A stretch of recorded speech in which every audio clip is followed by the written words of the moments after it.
हम बात करते हैं नेक्स्ट टॉपिक की, दैट्स थर्मोडायनेमिक्स। ठीक है, तो थर्मोडायनेमिक्स को आगे ले जाने से पहले हमको इसके बारे में भी इंपॉर्टेंट चीजें पता होनी चाहिए, मतलब एक क्रैक्स पता होना चाहिए जिसके बगैर ये चैप्टर अधूरा है, जिसके बगैर अगर तुम जाओगे वहां क्वेश्चन सॉल्व करने तो गलत करके आओगे। ठीक है, तो शुरू करते हैं थर्मोडायनेमिक्स में। आप लोग जानते हो सबसे पहले हीट एंड थर्मोडायनेमिक्स में हीट की बात होती है सर, तो व्हाट इज हीट? पहले बताओ हीट क्या होती है। तो हम कहते हैं कि heat is a form of energy which is in transit. मान लो अगर ये बॉडी है और ये बॉडी है, ध्यान सुनना, ये बॉडी का टेम्परेचर है हायर, ये बॉडी का टेम्परेचर है लोअर। अब मैंने इनको थर्मल कॉन्टैक्ट में लाया तो ये बॉडी से एनर्जी फ्लो करेगी, इस बॉडी में जाएगी। तो जब तक ये एनर्जी फ्लो कर रही है बिकॉज ऑफ टेम्परेचर डिफरेंस, तो इस फ्लो ऑफ एनर्जी को हम क्या कहते हैं? हीट कहते हैं। Once it gets converted, once it gets transferred into the another body, it becomes the internal energy of the receiving body. Heat तब तक हीट है जब तक ये एनर्जी फ्लो कर रही होती है, और जैसे ही ये एनर्जी एक बॉडी में चली गई, अब ये उस बॉडी का इंटरनल एनर्जी बन जाता है। ठीक है, तो पहली बात तो ये याद रखना एक statement, whenever there is temperature difference, when there is temperature difference, when there is difference in temperature, there is heat flow. अगर temperature difference नहीं हुआ between the body, there is no heat flow. कहानी खत्म। अच्छा, अब यहां पर इस चैप्टर की शुरुआत होती है, हालांकि ये उतना खास नहीं है। जीरोथ लॉ ऑफ थर्मोडायनेमिक्स की क्या कहता है? Zeroth law of thermodynamics, thermal equilibrium तो आपको आया होगा समझ में। मतलब क्या है? मान लो ये बॉडी और ये बॉडी, इन दोनों का टेम्परेचर, एक का हायर दूसरे का लोअर, तो हायर से लोअर एनर्जी फ्लो करेगी, दैट्स हीट। अब मान लो कि ये दोनों का टेम्परेचर बराबर है, इसका और इसका टेम्परेचर क्या है? बराबर, मतलब ये बॉडी और ये बॉडी का टेम्परेचर बराबर है, या ये बॉडी और ये बॉडी का टेम्परेचर बराबर है। अब ये आपस में क्या हीट ट्रांसफर कर सकते हैं? हीट एक्सचेंज हो सकता है क्या? No sir. अब हम कहते हैं कि ये इसका टेम्परेचर बराबर है, तो इसका मतलब ये थर्मल इक्विलिब्रियम में है। अब यही थर्मल इक्विलिब्रियम में जब ये है, जीरोथ लॉ इसी की बात कर रहा है कि अगर दो बॉडीज थर्मल इक्विलिब्रियम में है, there is no heat exchange. ठीक है, और थर्मल इक्विलिब्रियम मतलब दो बॉडीज का टेम्परेचर बराबर है, सीधी सीधी बात है, इसमें क्या दिक्कत है? अब जीरोथ लॉ कहता है कि अगर ए और बी आपस में थर्मल इक्विलिब्रियम में है, ए एंड सी आपस में थर्मल इक्विलिब्रियम में है, तो ऑटोमेटिकली ये और ये आपस में क्या होगा? थर्मल इक्विलिब्रियम में। देखो क्या कहता है, A and C thermal equilibrium में है। अगर ए और सी थर्मल इक्विलिब्रियम में है, B and C thermal equilibrium में है, इसका मतलब ये और ये आपस में थर्मल इक्विलिब्रियम में होगा। अरे भाई, ये सीधी सीधी बात है। अगर मैं आपसे कहता हूं मान लो यहां पर है, यहां पर है, और यहां पर और एक बॉडी है, सपोज करते हैं अगर ए, बी और सी है, मान लो ये दोनों आपस में थर्मल इक्विलिब्रियम में है, इसका मतलब ये हुआ कि अगर इसका टेम्परेचर है T डिग्री सेल्सियस, तो इसका भी होगा T डिग्री सेल्सियस। अगर ये दोनों आपस में थर्मल इक्विलिब्रियम में है, अब इसका T है तो इसका भी T होगा, T बराबर है, इसका मतलब ये आपस में थर्मल इक्विलिब्रियम में। इस पे पैं करने की जरूरत नहीं है, ना इस पे टाइम जाया करने की जरूरत है। तो जीरोथ लॉ ऑफ थर्मोडायनेमिक्स सीधे बात करता है टेम्परेचर की। इससे ये पता चलती है when there is temperature difference between the bodies there is heat flow, otherwise there is no heat flow between the two bodies. ठीक है, अच्छा अब थर्मल इक्विलिब्रियम तो मैंने आपको बोला जीरोथ लॉ क्या कहता है। अगर एक बॉडी दूसरे से थर्मल इक्विलिब्रियम में है, दूसरी तीसरे से है, तो पहली और तीसरी आपस में थर्मल इक्विलिब्रियम में होगी, सीधी सी बात। और थर्मल इक्विलिब्रियम मैंने आपको बोला, it is the situation between the two bodies when they are not able to exchange the heat energy. ठीक है, ओके। अब फर्स्ट लॉ ऑफ थर्मोडायनेमिक्स की बात करते हैं। हम सब जानते हैं फर्स्ट लॉ ऑफ थर्मोडायनेमिक्स क्या कहता है। क्या कहता है फर्स्ट लॉ ऑफ थर्मोडायनेमिक्स? अगर आप किसी सिस्टम को, ध्यान सुनना इधर, अगर आप सिस्टम को, मान लीजिए मैंने सिस्टम को हीट दिया डेल्टा क्यू, इस हीट के दो हिस्से होते हैं भाई। एक हिस्सा ये यूज होता है डेल्टा यू में, मतलब इंटरनल एनर्जी चेंज कराने में, और दूसरा हिस्सा यूज होता है वर्क करने में। लेट सपोज मैं आपसे कहता हूं, ध्यान से सुनना इधर, अगर मैंने delta Q amount of heat दिया, अब ये पिस्टन जो है दिस इज मूवेबल। अब यहां पर इस पिस्टन पे क्या लगेगा? इस पिस्टन पे आएगा फोर्स, तो ये पिस्टन ऊपर जाएगा, शिफ्ट होगा ये पिस्टन। मैं आपको कट टू कट बात कर रहा हूं ताकि आपको समझ में आ जाए। ध्यान सुनना इधर, आपने हीट दिया, अब गैस के अंदर टेम्परेचर बढ़ जाएगा, उस टेम्परेचर के बढ़ने की वजह से काइनेटिक एनर्जी मॉलिक्यूल्स या गैस का बढ़ जाएगा, जिसकी वजह से इस पिस्टन पे ये फोर्स लगाएंगे तो पिस्टन ऊपर उठेगा। अब बताओ, दो हिस्से हुए, एक तो डेल्टा यू, डेल्टा यू मतलब क्या होता है? F/2 NR डेल्टा T, मतलब एक तो इंटरनल एनर्जी में चला गया एक हिस्सा, और एक हिस्सा इसमें है, एक पार्ट इसमें चला गया किसमें? वर्क परफॉर्म करने में। तो आपको पता है कि dq is equal to du plus dw। इसका मतलब ये है it is the law of conservation of energy, it is the special case of law of conservation of energy. इसका मतलब है तुमने अगर सपोज करते हैं 2 मिनट के लिए तुमने 100 जूल दिया, 100 जूल में से 10 जूल किस में चला गया, इंटरनल एनर्जी रेज करने में, बचा हुआ किस में जाएगा, वर्क करने में। तो इसका मतलब है एनर्जी कंजर्व हुआ, जितना दिया था उतना बाकी मौजूद है, सीधी सीधी बात है।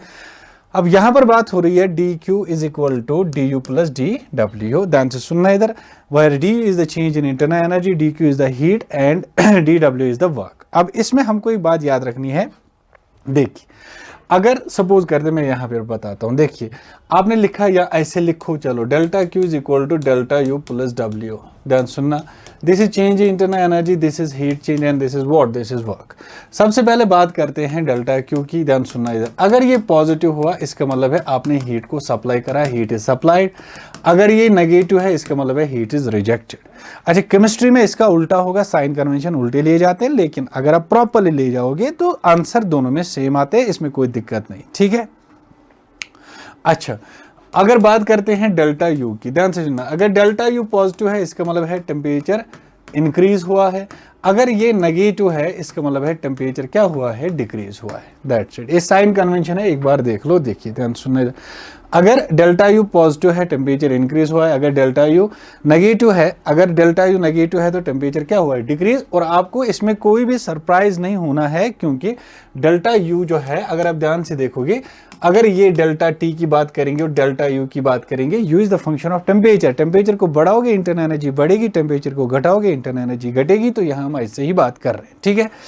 अच्छा, तीसरी बात यह है, ध्यान से सुनना इधर मैं क्या बोल रहा हूँ, इस पे आप फोकस करोगे, नजर रखना इधर। वर्क की हम बात करते हैं, एक बात बताए जरा, अगर मैं वर्क की बात कर रहा हूँ सर सुनना ध्यान से, 2 टर्म्स होती है, एक होता है एक्सपेंशन और एक होता है कंप्रेशन। दूसरा कौन सा होता है, कंप्रेशन। ये सारी चीजें जो हैं, ये सारी चीजें इसलिए मैं बता रहा हूं ताकि आपका जो पूरा चैप्टर है ना एक जगह सिमट जाए। एक्सपेंशन का मतलब होता है कि अगर वॉल्यूम क्या हुआ, इंक्रीज, ये याद रखना। और अगर वॉल्यूम क्या हुआ, मैं सिंपल टर्म्स में बता रहा हूं, अगर वॉल्यूम क्या हुआ, डिक्रीज, तो हम क्या कहते हैं, कंप्रेशन।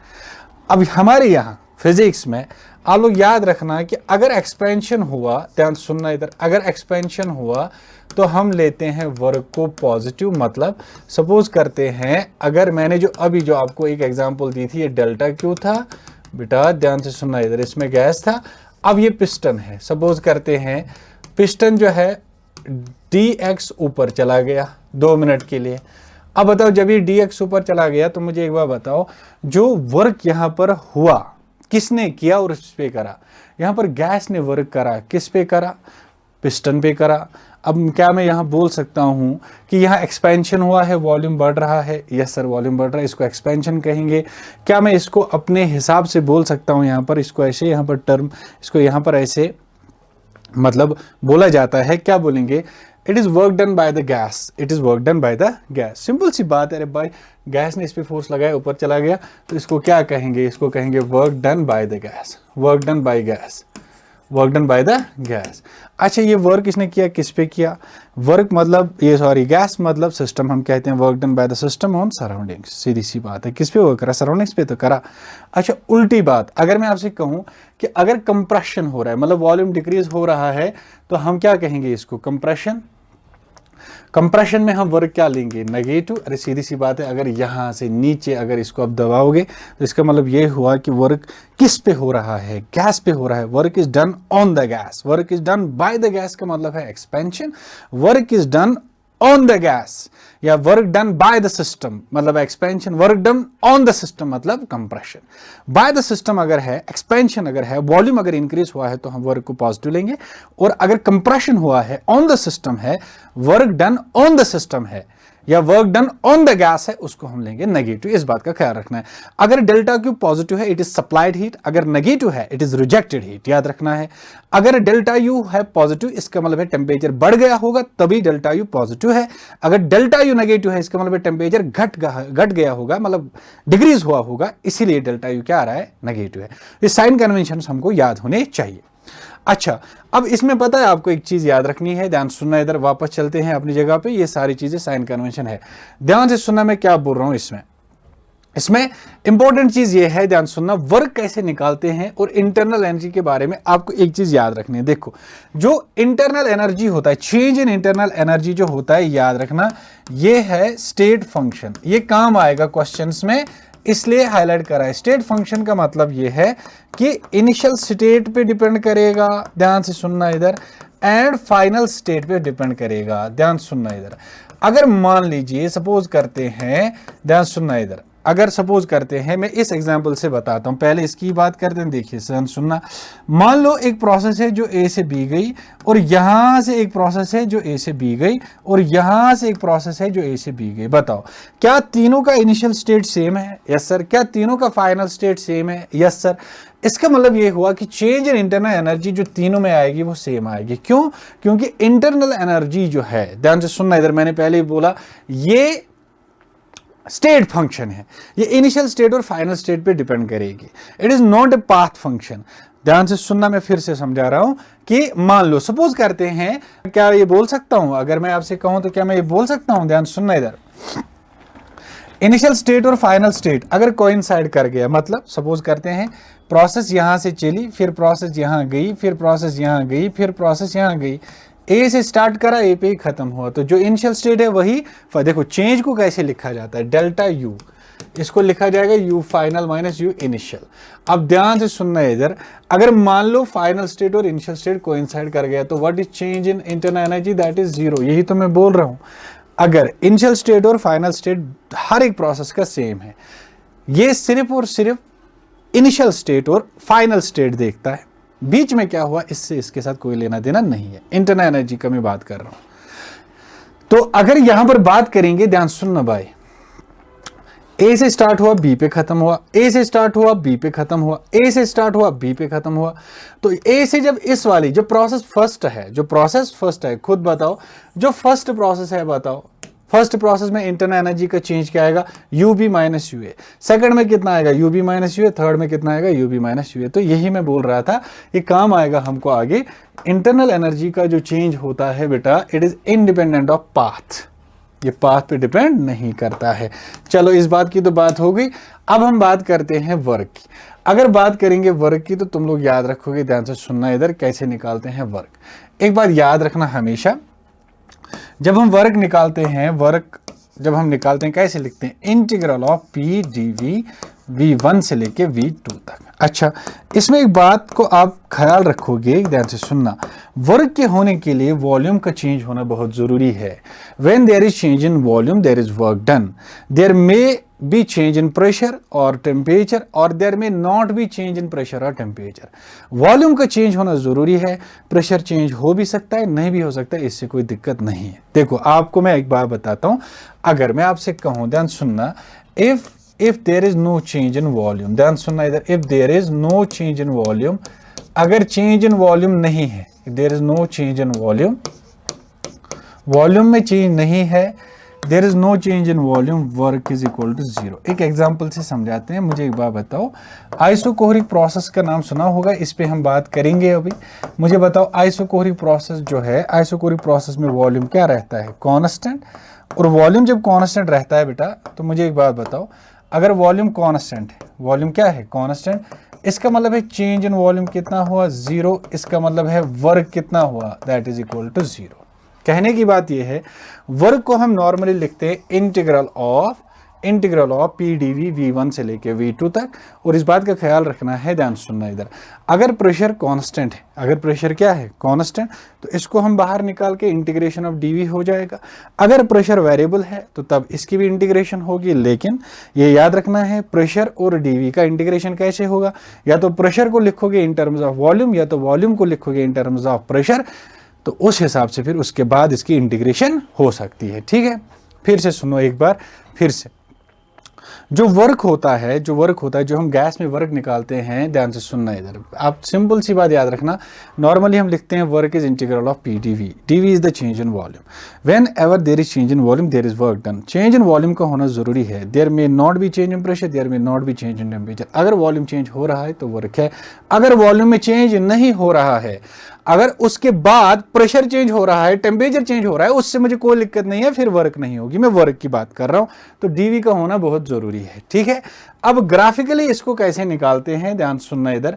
पीवी डायग्राम से अगर मुझे निकालना हो तो कैसे निकालते हैं हम सब जानते हैं, ध्यान सुनना इधर। एक बात पहले सुन लो, नजर रखना इधर, पहले मैं इसको खुद ही यहां पर वाइंड अप करता हूं। पहली बात तो याद रखना, ध्यान सुनना इधर।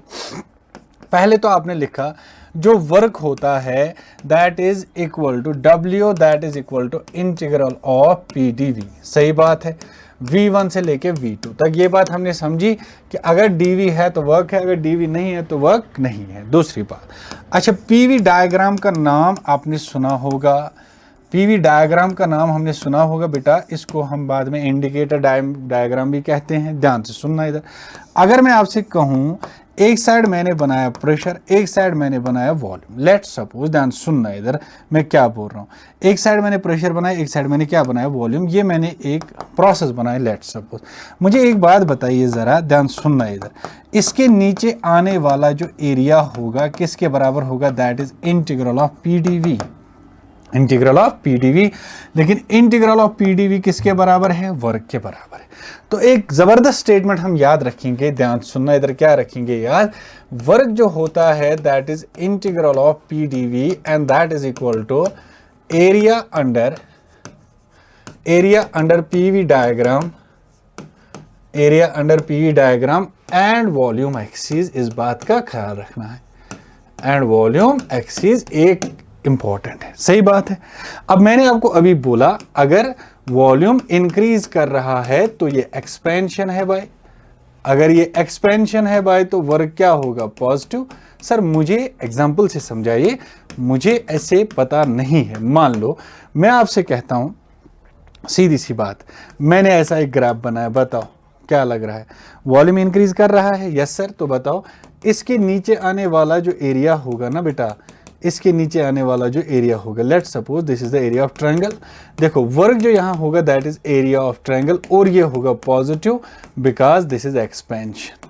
क्यों, वॉल्यूम बढ़ रहा है, इससे आपको आसानी होगी। ठीक है, वॉल्यूम बढ़ रहा है। नेक्स्ट, अगर मैं आपसे कहता हूं, यहां पे ध्यान सुनना, अगर मैं आपसे कहता हूं दूसरा, देखो बेटा, अगर मैं आपसे कहता हूं बच्चे कि अगर वर्क जो है, ध्यान सुनना इधर, इंटीग्रल ऑफ PdV तुमने लिखा और तुमने लिखा दिस इज एरिया, फिर लिखा अंडर, दोबारा लिख रहा हूं PV डायग्राम ताकि तुम्हें याद रहे एंड वॉल्यूम एक्सिस। ध्यान सुनना मैं क्या बोल रहा हूं अब। अच्छा, अगर अब ध्यान सुनना, अगर अब वर्क आया, या उल्टा मैं कह रहा हूं, अगर वॉल्यूम कर रहा है डिक्रीज, अगर वॉल्यूम कर रहा है डिक्रीज, तो मैं आराम से बोल सकता हूं कि वर्क जो है दिस इज नेगेटिव।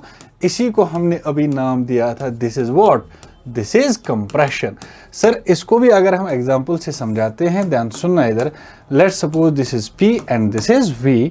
2 मिनट के लिए चलो मैंने ऐसे बना दिया, बताओ वॉल्यूम इंक्रीज कर रहा है कि डिक्रीज कर रहा है, वॉल्यूम डिक्रीज कर रहा है। या अगर मैं आपसे कहूं ये है, ध्यान सुनना इधर, ये वॉल्यूम इंक्रीज कर रहा है कि डिक्रीज कर रहा है, डिक्रीज कर रहा है, तो इसमें वर्क क्या होगी, नेगेटिव। अच्छा, अभी मुझे एक बात बताइए जरा, अगर मैं आपसे कहता हूं what is this, this is pressure, ये याद रखना, और ये है वॉल्यूम, बताइए कि मुझे बताइए कि इसमें वॉल्यूम क्या है, इसमें वॉल्यूम कांस्टेंट है। सर अगर इसमें वॉल्यूम कांस्टेंट है भाई, अगर वॉल्यूम इसमें कांस्टेंट है तो बताओ क्या होगा। फिर अभी बोला कि when there is change in volume, जब वॉल्यूम में चेंज होगा तभी वर्क होगा। अगर वॉल्यूम में चेंज नहीं हुआ, फिर चाहे प्रेशर बढ़ रहा है, मान लो प्रेशर बढ़ रहा है, घट रहा है, मुझे उससे कोई मतलब नहीं, मैं वर्क की बात कर रहा हूं।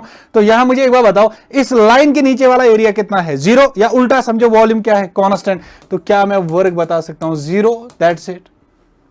या चल ऐसा बता दे, मान ले मैं तुमसे कहता हूं ये तो तुमको पता ही होगा, this is pressure, this is volume, चल बता इसमें क्या होगा वर्क। सर फिर से वॉल्यूम कांस्टेंट है, जहां वॉल्यूम कांस्टेंट है वहां वर्क क्या है, 0। ठीक है। अच्छा, और एक चीज जो इसमें है बेटा, ध्यान सुनना इधर, देखिए यहां पर मैं इसलिए बोल रहा था, ध्यान से सुनना क्या लिखा है, work is done by the system. देखो ये क्या है, वॉल्यूम इंक्रीज कर रहा है तो वर्क क्या है, पॉजिटिव, तो work done by the system. जो मैं एक्सप्लेन कर रहा हूं, ये वॉल्यूम क्या कर रहा है, डिक्रीज, दिस इज कंप्रेशन, तो work is done on the system, जो मैंने इससे पहले एक्सप्लेन करा। ठीक है। अब सवाल ये है, ध्यान सुनना इधर, साइक्लिक प्रोसेस की अगर हम बात करते हैं, देखो यहां पर मैं पहले आपको बता देता हूं। देखिए अगर साइक्लिक प्रोसेस की बात करते हैं, साइक्लिक प्रोसेस में वर्क कैसे निकालते हैं, फिर हम बेटा क्वेश्चन करेंगे, मजा आएगा, ध्यान सुनना इधर। अब मान लीजिए सपोज करते हैं कोई भी साइक्लिक प्रोसेस है। साइक्लिक प्रोसेस तो आप समझ रहे हैं, देखो एक साइक्लिक प्रोसेस मैंने ऐसी बनाई, या दूसरी साइक्लिक प्रोसेस जो है, ध्यान सुनना इधर, आप लोग खुद डिफरेंशिएट कर रहे होंगे इसमें फर्क क्या है, ठीक है।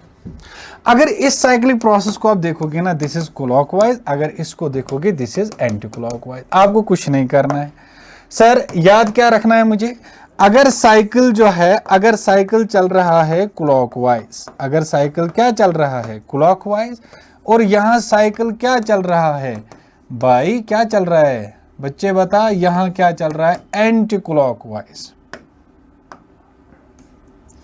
यहां क्या चल रहा है एंटी क्लॉकवाइज चल रहा है, यहां चल रहा है बाय एंटी क्लॉकवाइज, ऐसे ऐसे घूम रहा है, ऐसे घूम रहा है। देख बेटा, साइक्लिक प्रोसेस का मतलब ये है जो जहां से शुरू हुई वहीं पे खत्म हो जाए। अब साइकिल क्लॉकवाइज भी घूम सकता है और एंटी क्लॉकवाइज भी घूम सकता है, इसमें आपको दिक्कत लेने की कोई बात है नहीं, सीधा साधा सिंपल है। अब पीवी डायग्राम में अगर मुझे बोला जाए कि इस वर्ग कैसे निकालते हैं, वर्ग निकालने से पहले मैं आपको एक सेंस बताता हूं जो आपको याद रखना है। अगर क्लॉकवाइज है तो वर्ग को लोगे आप positive, this is a sign convention. अगर एंटी क्लॉकवाइज है इसको आप लोगे नेगेटिव वर्ग, ठीक है। इसका प्रैक्टिकली इसका प्रॉपर एक प्रूफ है, ऐसा होता है, ठीक है। चलिए, क्लॉकवाइज में क्या लोगे पॉजिटिव, और एंटी क्लॉकवाइज में क्या लोगे नेगेटिव, और वर्क होगा किसके बराबर, ए जनरल में लिख रहा हूं, वर्क जो होगा this is area of enclosed graph, area of enclosed cycle. कुछ भी नहीं करना है तुम्हें, जो इसके अंदर जो एरिया आएगा ना that will give you the work, जो इसके अंदर जो एरिया आएगा ना that will give you the work. अब सवाल ये है कि ये बाय साहब क्लॉकवाइज चल रही है तो वर्क है पॉजिटिव, ये एंटी क्लॉकवाइज चल रही है तो वर्क है नेगेटिव। देखिए यही मैंने यहां लिखा है कि बेटा अगर साइकिल क्लॉकवाइज है तो वर्क क्या है पॉजिटिव, अगर साइकिल एंटी क्लॉकवाइज है तो वर्क क्या है नेगेटिव। अब साइक्लिक प्रोसेस क्या है, जो जहां से शुरू हो जाए वहीं पे खत्म भी हो जाए, that's what, that is cyclic process, ठीक। चलिए, यहां तक की कहानी तो हो गई खत्म। अब बात करते हैं थर्मोडायनेमिक प्रोसेस की। जो मैंने इससे पहले बातें बोली उनमें बस ये याद रखना है कि फर्स्ट लॉ ऑफ थर्मोडायनेमिक्स क्या है, फिर मैंने बोला उसमें डेल्टा यू कैसे निकाला जाता है, डेल्टा क्यू का साइन क्या है, फिर मैंने बोला उसमें बेटा कि वर्क कैसे निकाला जाता है नॉर्मली और ग्राफिकली पीवी डायग्राम से कैसे निकाला जाता है, और साइक्लिक प्रोसेस को मैंने डिस्कस करा। उसके बाद थर्मोडायनेमिक प्रोसेस क्या होता है, स्टेट का नाम सुना होगा, स्टेट वेरिएबल का नाम सुना होगा, प्रेशर वॉल्यूम टेम्परेचर ये सारे स्टेट वेरिएबल हैं बाय। अगर एक थर्मोडायनेमिक प्रोसेस को डिफाइन करते हैं तो कैसे करते हैं, बोलते हैं कि अगर स्टेट चेंज हुआ, whenever there is change in state, whenever there is change in state, pressure change हुआ, टेम्परेचर वॉल्यूम चेंज हुआ, तो हम कहते हैं system has undergone a thermodynamic process. और थर्मोडायनेमिक प्रोसेस जो हमको पढ़नी होती है, एक तो है आइसोथर्मल, आइसोबारिक, आइसोकोरिक, आइडियाबैटिक, साइक्लिक का थोड़ा सा है। पहले साइक्लिक वहाँ ज़्यादा यूज़ होता था, फिर इंजन विंजन के काम आता था, तो यहाँ work of cyclic process important है, ठीक है। बाद में मैं आपको लास्ट में पढ़ाऊंगा इसमें पॉलीट्रॉपिक प्रोसेस और उसके क्वेश्चन भी कराऊंगा एक दो, वो बढ़िया चीज़ है जो बहुत ही जगह अप्लाई होती है, ठीक है। चलिए, अब थर्मोडायनेमिक प्रोसेस में सबसे पहले आइडियाबैटिक प्रोसेस सब जानते हैं, सब जानते हैं। मैं इस पे बात नहीं करूंगा, मैं उस पर बात करूंगा जो मेरे काम की चीज़ है। सब जानते हैं what is adiabatic process, delta Q is 0, ये मुझे पता है सर, जिसमें हीट ना अंदर जाएगी ना बाहर जाएगी, ठीक है। PV power gamma is constant, ठीक है। पीवी पावर गामा क्या है इसमें कांस्टेंट, सीधी सी बात है ना। पीवी पावर गामा इसमें क्या है कांस्टेंट। और मुझे पता है इसमें प्रेशर वॉल्यूम और टेम्परेचर के बीच में आपस में रिलेशन बन जाता है। प्रेशर और वॉल्यूम के बीच में PV power gamma is constant, तो हम कहते हैं P1 V1 power gamma is equal to P2 V2 power gamma, जो लिखा है पहला रिलेशन, ठीक है। प्रेशर और टेम्परेचर के बीच में रिलेशन वेरी वेरी इंपॉर्टेंट, इस पे क्वेश्चन आता है, इस पे क्वेश्चन बनता है, इस पे आपके क्वेश्चन निकलेंगे भाई, ठीक है।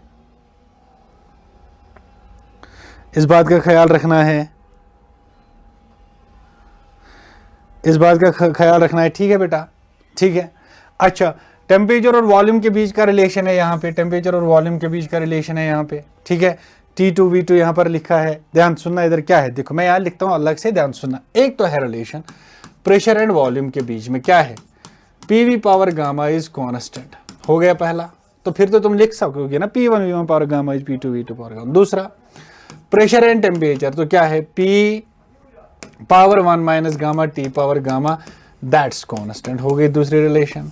तीसरा क्या है, तीसरा है टेम्परेचर और वॉल्यूम के बीच में TV power gamma minus 1, that is constant, और ये भी इंपॉर्टेंट है, ये इसमें इंपॉर्टेंट है, ठीक है।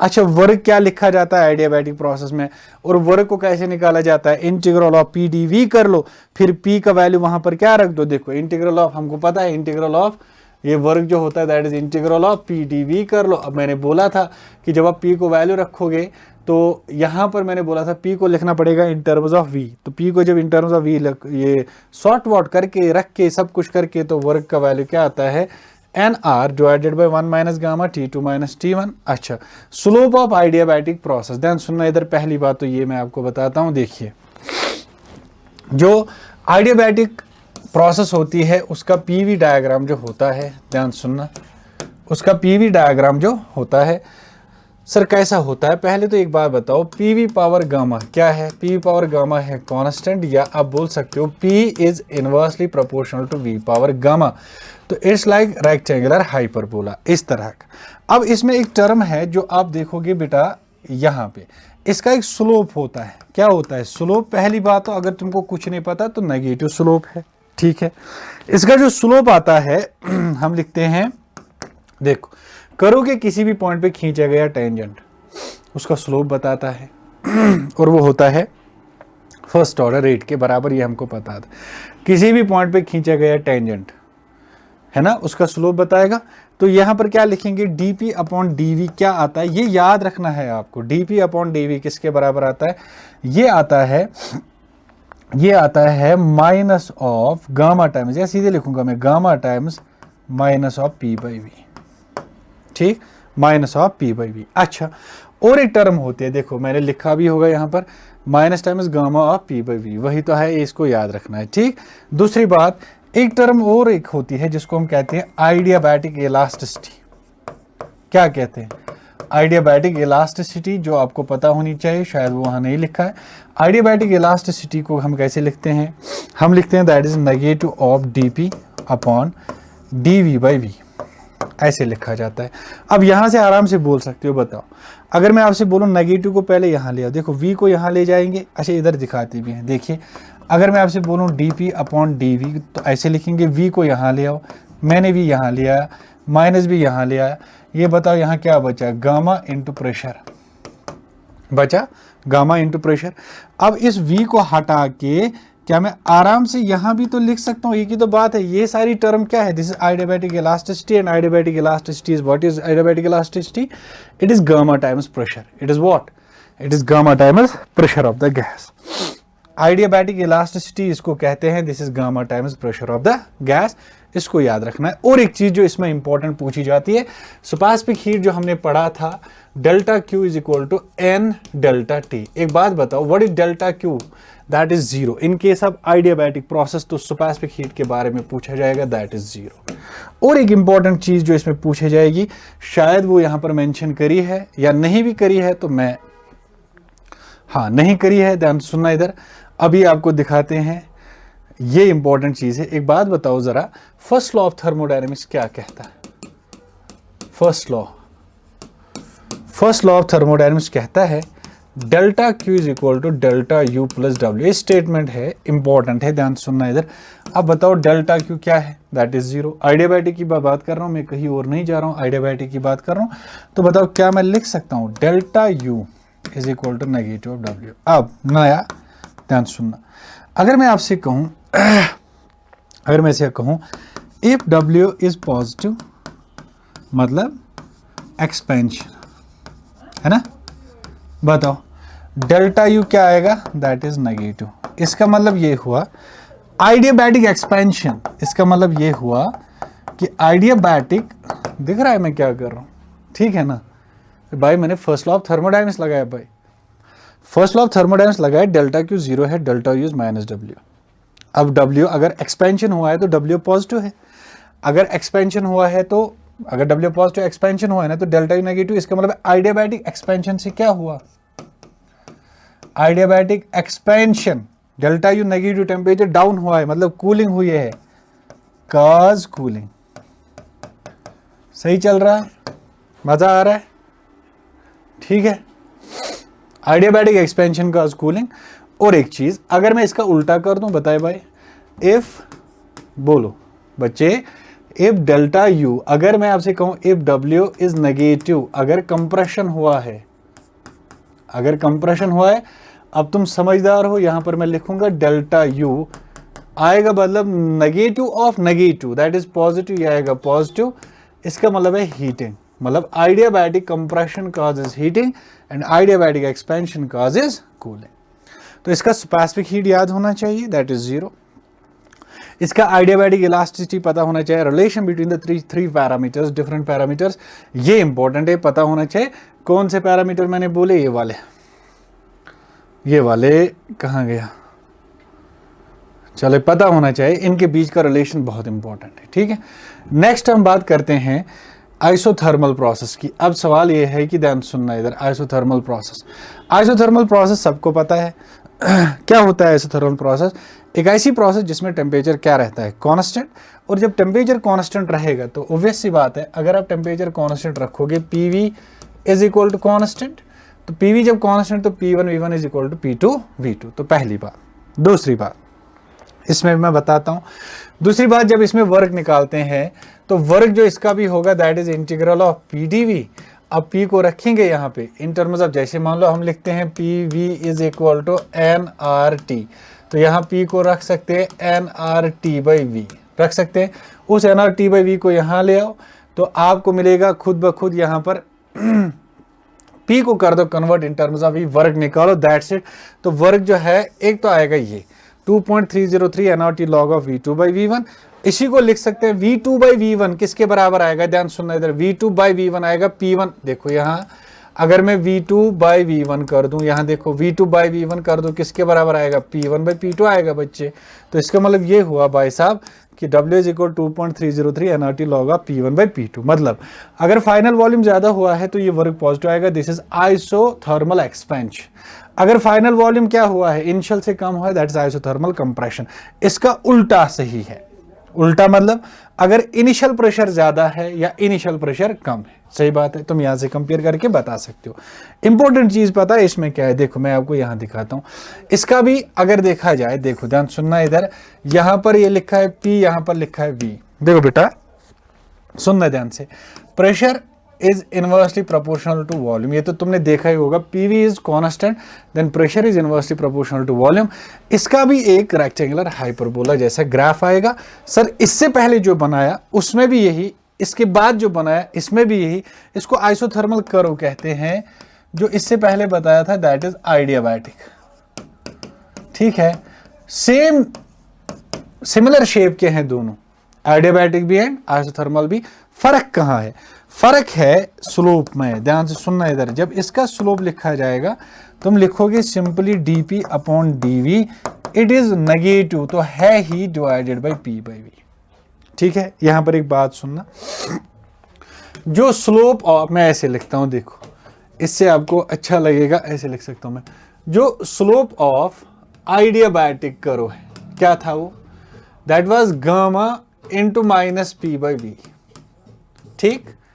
Which implies that जो slope of adiabatic है that is gamma into what is slope of minus P/V? Minus P/V, what is minus P? This is the slope of isotherm. This is the slope of isothermal curve. That's it, याद रखना। इसका मतलब ये होगा कि जो adiabatic होगी वो ज्यादा स्टीपर होगी एज कंपेयर टू isothermal। हालांकि दोनों का शेप सिमिलर है। अगर मुझे पहचानना है कौन आइडियाबैटिक है कौन आइसोथर्मल है, तो तुम बस ये देखो, जिसका स्लोप ज्यादा होगा दैट विल बी आइडियाबैटिक, जिसका स्लोप कम होगा दैट विल बी आइसोथर्मल। मतलब कुल मिला के बात यह है कि अगर दोनों में पहचान करनी है आप स्टीपनेस चेक करो, ठीक है। ओके, अब यहां पर और एक चीज, क्या मैं लिख सकता हूं slope of adiabatic divided by slope of isotherm. Adiabatic करो, स्लोप ऑफ आइसोथर्मल करो, that is gamma and that is CP/CV। आप ऐसा भी बोल सकते हो, what is adiabatic constant, it is the ratio of slope of adiabatic curve to the ratio to the slope of isothermal curve, ऐसा भी बोल सकते हैं, ठीक है।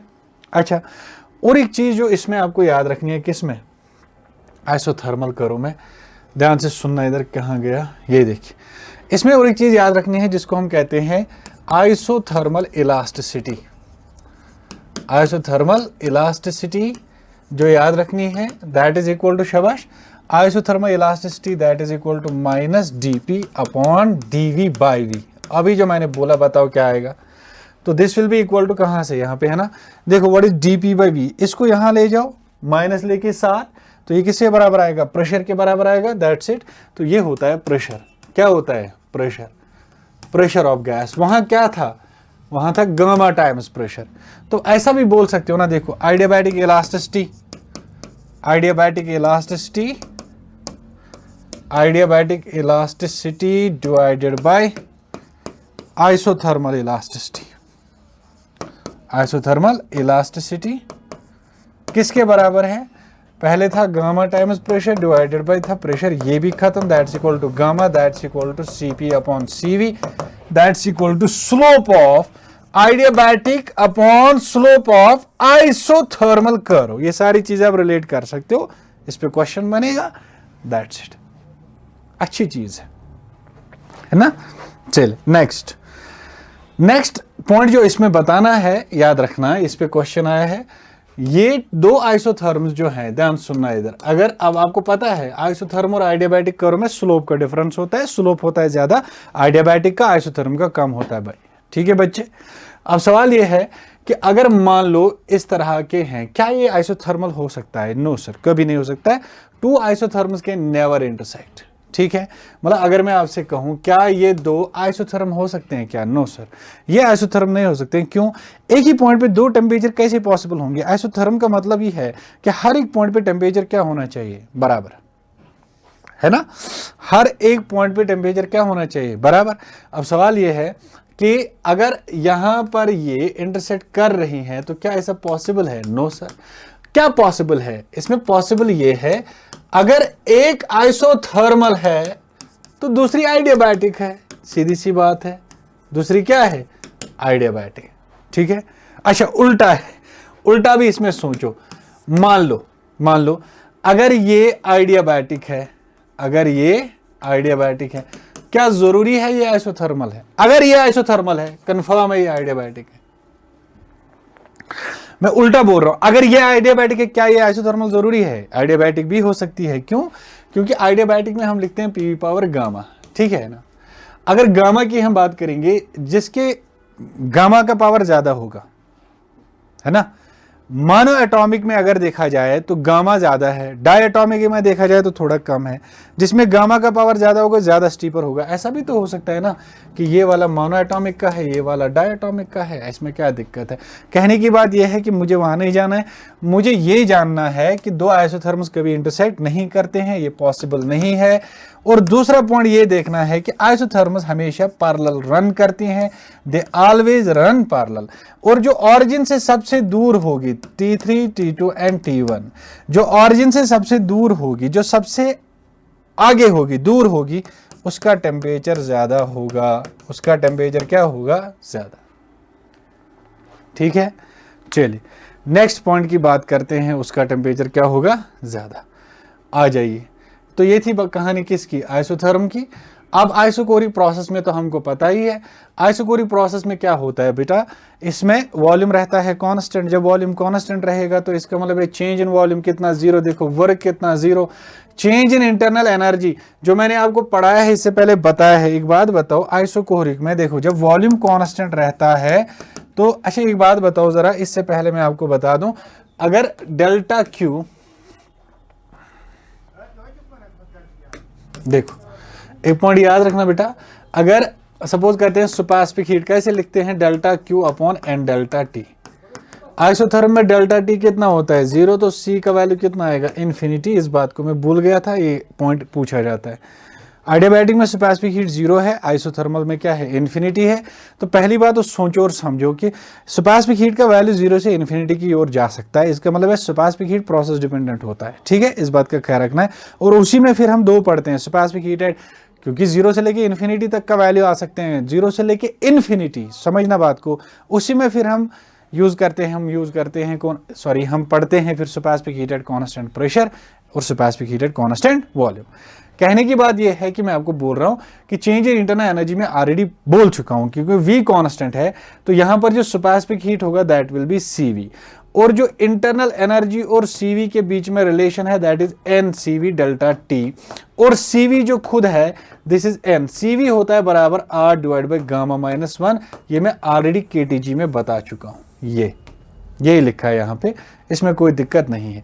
अच्छा व्हाट इज दिस, यहां वॉल्यूम तो कांस्टेंट है, अगर वॉल्यूम कांस्टेंट है तो बताओ वर्क क्या है, 0, इसको कहते हैं isochoric increase in pressure, pressure तो इंक्रीज कर रहा है ना, this is isochoric increase in pressure. Next isobaric. अच्छा चलो एक बात बता, अगर तुमसे पूछा जाएगा व्हाट इज मतलब इसमें भी अगर आपको बोला जाएगा बल्क मॉडुलस ऑफ इलास्टिसिटी क्या आएगा minus dp upon dv by v, बताइए बल्क मॉडुलस ऑफ इलास्टिसिटी क्या आएगा, dv क्या है 0, एनीथिंग डिवाइड बाई 0 क्या होगा इन्फिनिटी।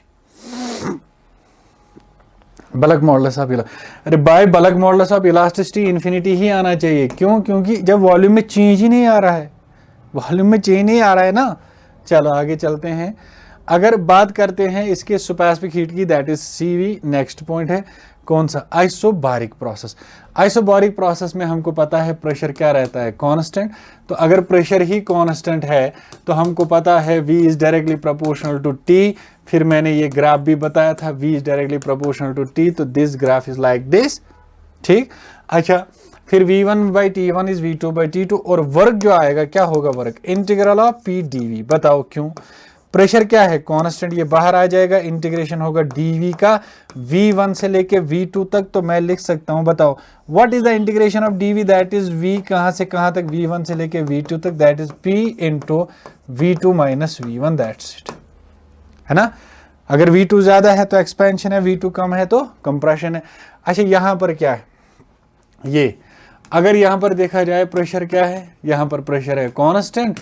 अच्छा बता इसमें वर्क होगा क्या, यस सर, क्या वो वर्क ये एरिया होगा, यस सर, क्या ये एक्सपेंशन है, yes sir, it is work done by the system, it is work done by the system कि on the system, it is expansion, it is work done by the system and that's area under the curve. Next it is simply है comparison, देखिए isothermal में change in temperature कितना 0, इसमें delta Q 0। अच्छा isothermal में जो conditions होती हैं टेम्परेचर को अगर आपको कांस्टेंट रखना है, पहली बात तो ये है, इसमें कंडीशन ये है कि चेंजेस स्लो होनी चाहिए और इसमें चेंजेस सडन होनी चाहिए। अच्छा आइडियाबैटिक में जो सिस्टम है अगर हीट ना अंदर जाएगी ना बाहर जाएगी, तो मुझे बताओ कि वॉल्स ऑफ द कंटेनर क्या होने चाहिए, इंसुलेटिंग होनी चाहिए, इसमें क्या होने चाहिए, कंडक्टिंग होने चाहिए। अब चूंकि दुनिया में कोई भी परफेक्ट कंडक्टर है ही नहीं, परफेक्ट इंसुलेटर है ही नहीं, तो दुनिया की कोई भी प्रोसेस परफेक्टली आइसोथर्मल या परफेक्टली आइडियाबैटिक तो मिलेगी नहीं। हाँ टू सम एक्सटेंट हम इनको मान सकते हैं, है ना। चलिए system is thermally conducting, system is insulating, ये सारी चीजें मैंने आपको बता दी, इसमें बताने लायक कुछ है ही नहीं।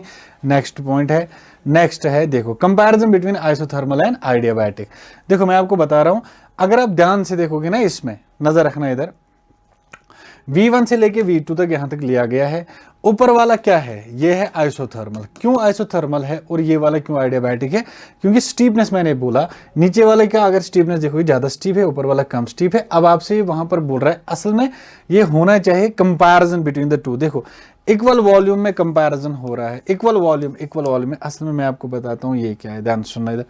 असल में ये होना चाहिए था कुछ ऐसे, ध्यान सुनना। अगर मैं यहां पर एक बनाता हूं, यहां पर दूसरा बनाता हूं, ठीक है बेटा। चलो बच्चे सुनना ध्यान से, मैं क्या कर रहा हूं, ये वाला यहां पर मैं बनाता हूं, जल्दी जल्दी।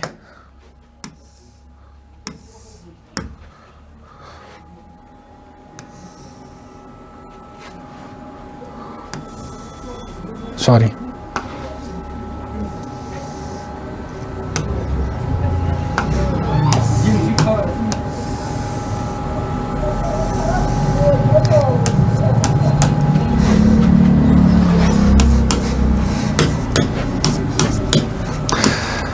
एक्चुअल में मैं क्या बोल रहा हूं, इसका कंपैरिजन कराते हैं, ध्यान से सुनना। क्या कंपैरिजन कराना है, देखो इक्वल वॉल्यूम में एक्सपेंशन और कंप्रेशन हो रहा है। लेट्स सपोज कि मैं आपसे कहता हूं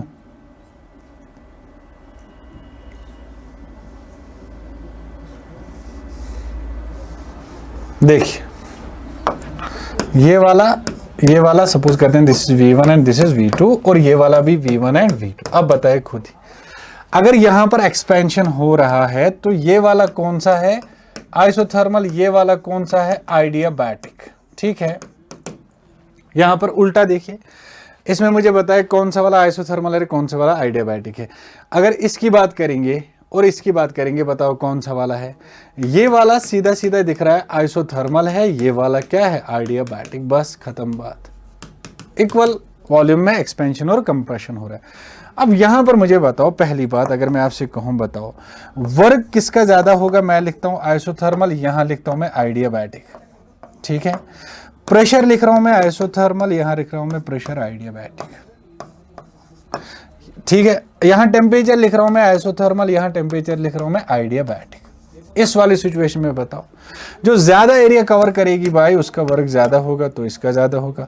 प्रेशर के बारे में बात करेंगे तो प्रेशर इसी का ज्यादा है, जिसका प्रेशर ज्यादा इक्वल वॉल्यूम कम एक्सपेंशन है तो टेम्परेचर उसी का ज्यादा।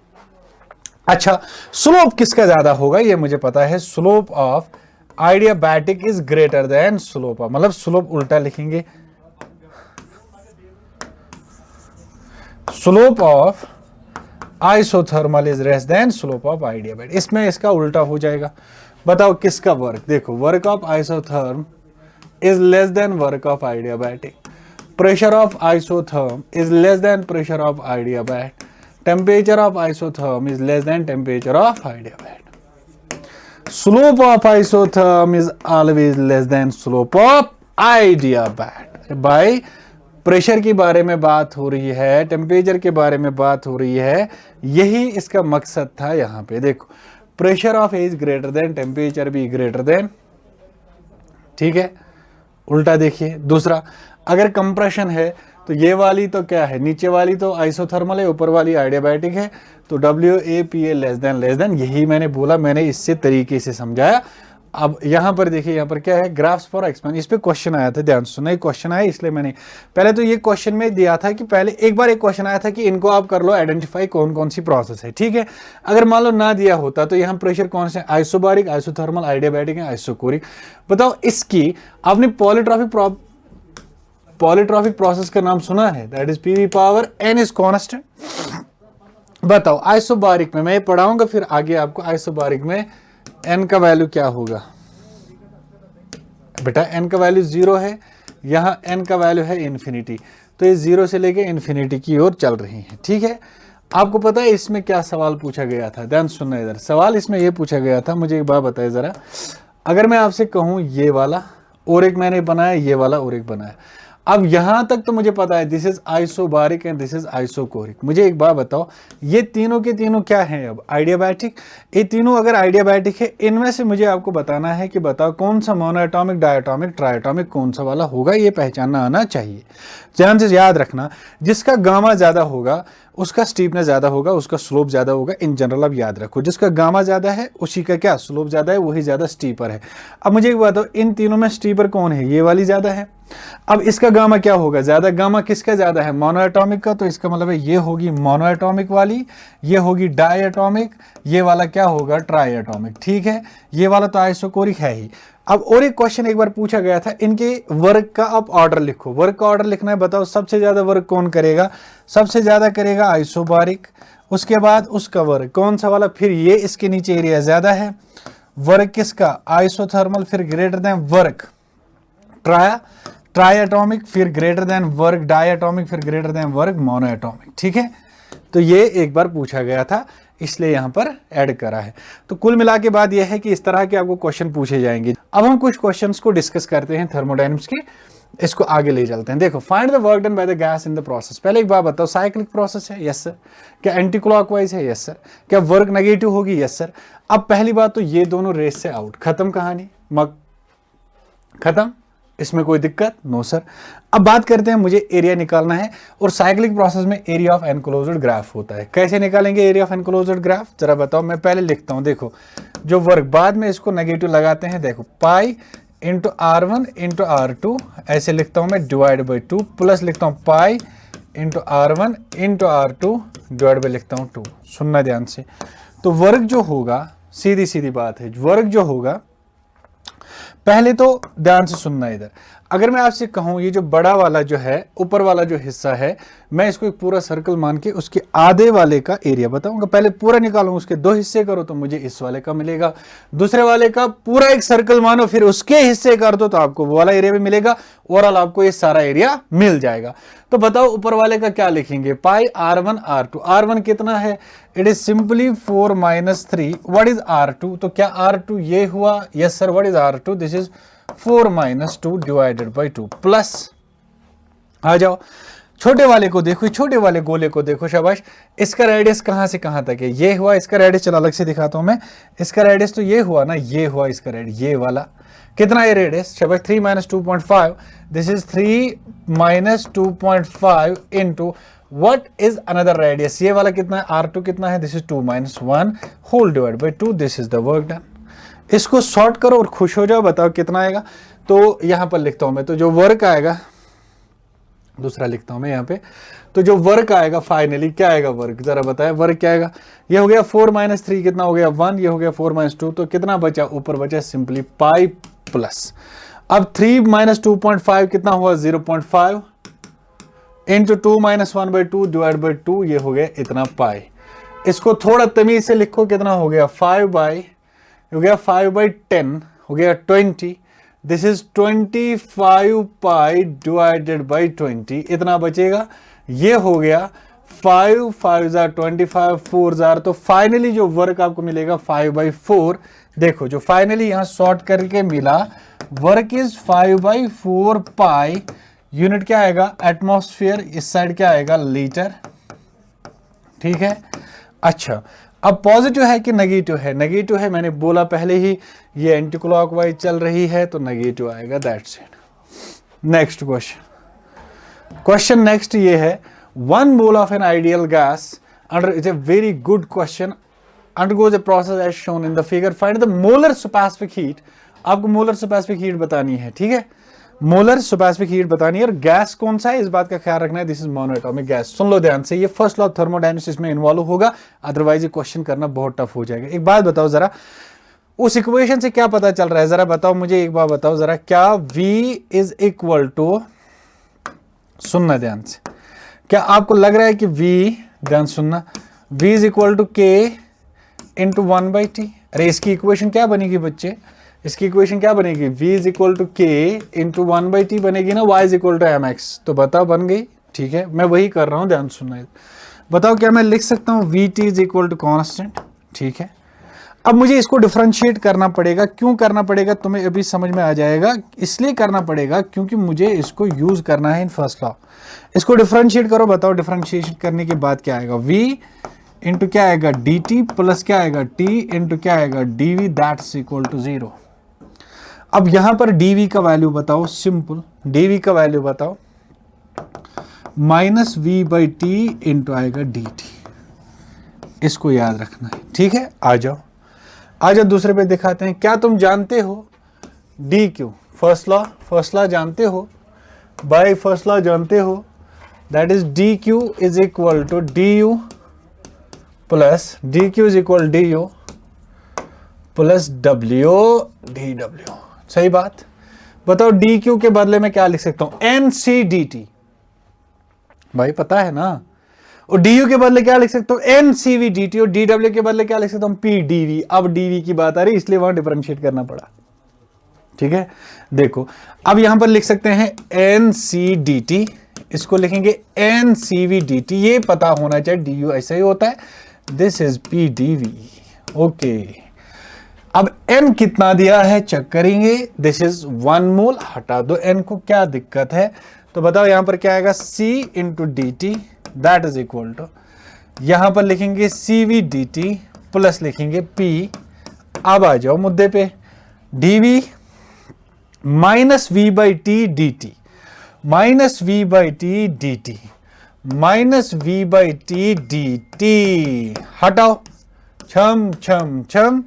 तो बताओ c is equal to cv minus आएगा pv डिवाइड बाय आएगा t। तो भाई साहब c is equal to cv minus pv हो गया nRT डिवाइडेड बाय t। ओ बाय, अच्छा क्वेश्चन है, nRT डिवाइडेड बाई T। तो बताओ T ने T को मार दिया, N का वैल्यू कितना, शाबाश, T ने T को मार दिया, शाबाश बताओ, देखो T ने T को मार दिया, तो बताइए भाई साहब C इज इक्वल, बताओ कितना, CV माइनस N कितना 1, that's R। C is equal what is mono atomic gas के लिए CV को लिख सकते हैं F/2R minus R। C is equal to 3/2R minus R, तो C is equal to 3R minus 2R, that is R/2। This is the answer.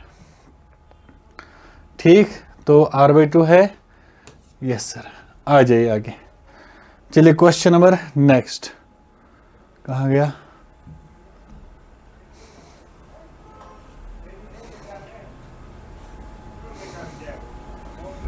हाँ ये तो हो गया। अब ये to consider two containers A and B containing pressure, volume and temperature. आपको बोल रहा है गैस जो है, दो कंटेनर दिए हैं, ए और बी दिया है।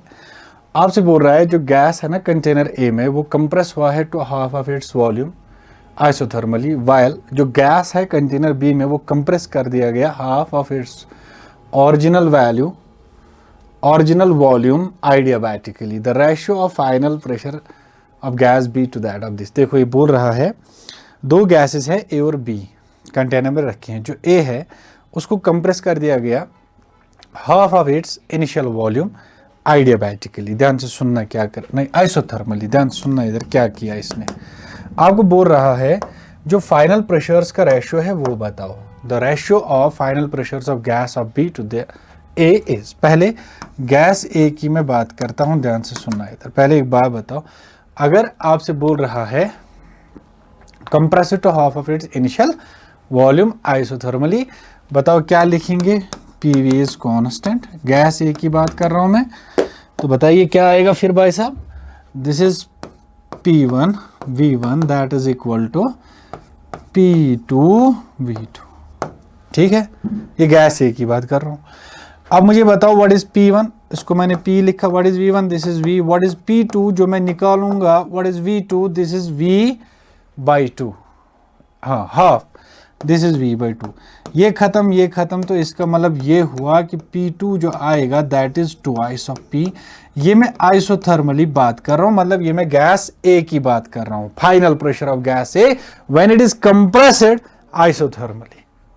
दूसरा, अब गैस बी की बात करते हैं भाई, शाबाश, इसमें मुझे पता आइडियाबैटिक है, तो PV power gamma is constant, तो बोलिए sir this is P1 V1 power gamma that is equal to P2 V2 power gamma. One है बच्चे, ठीक है बेटा।